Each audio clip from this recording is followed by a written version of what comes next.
Welcome to the One God Report podcast. Bill Schlegel here. The title of this episode is The Magically Disappearing Essence. The magically disappearing essence of the Trinity. Is the Trinity one essence or two?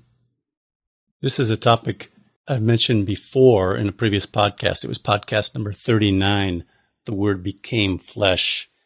Why John 1:14 does not say that God became man. And this is one of the reasons that the Trinitarian interpretation of John 1:1 and John 1:14 doesn't make sense, because they want to say that God became man, or that he took on human nature, or that Jesus Christ is God in human flesh.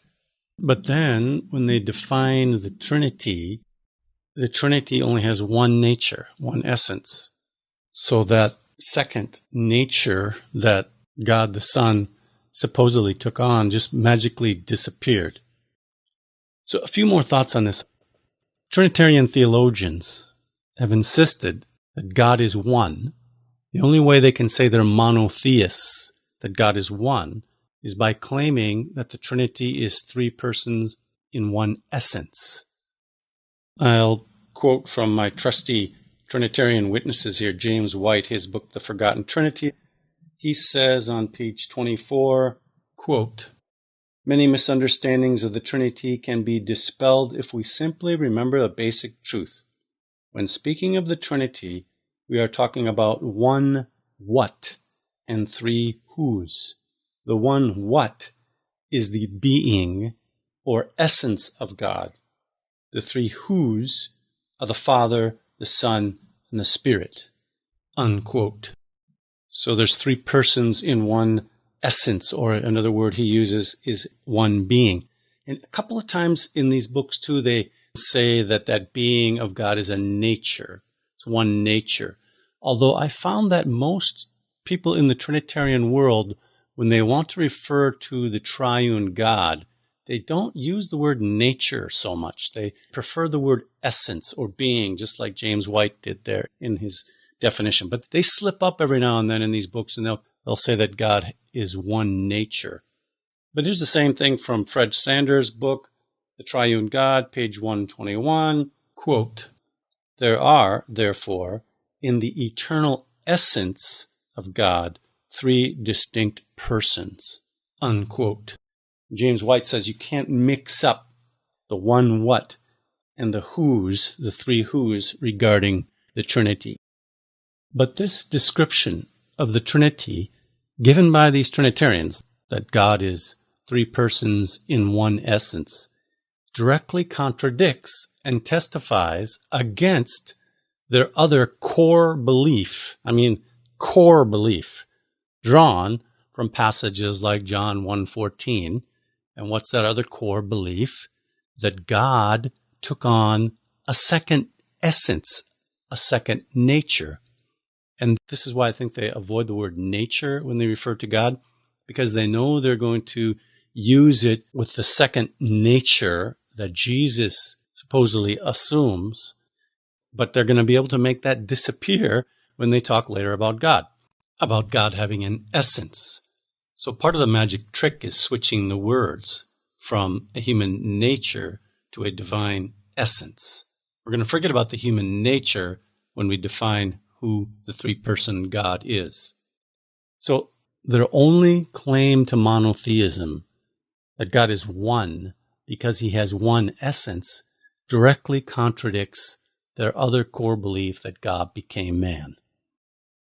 If God, or any person of the one God, became flesh, then God has two natures. The incarnation interpretation of the biblical record creates a complete contradiction between Trinitarianism's two core doctrines. One doctrine is that God is one, or monotheists, because they are one essence. And the second core doctrine is that God became a second essence. You can flip the word around if you want. You can change the word essence and nature, but they really mean the same thing in the Trinitarian definitions. So the Trinitarians insist that their God has only one nature, And they insist that their God has two natures. Which is it? Are we to believe that God has one nature or two natures?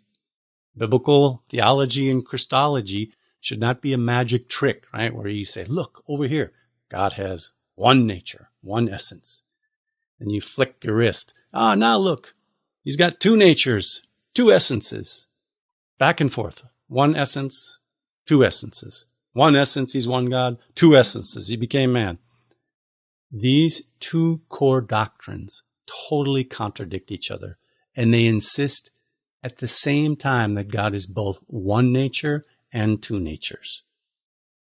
Let me back up just a second and make one other point about the claim that God is one because he is three persons in one essence.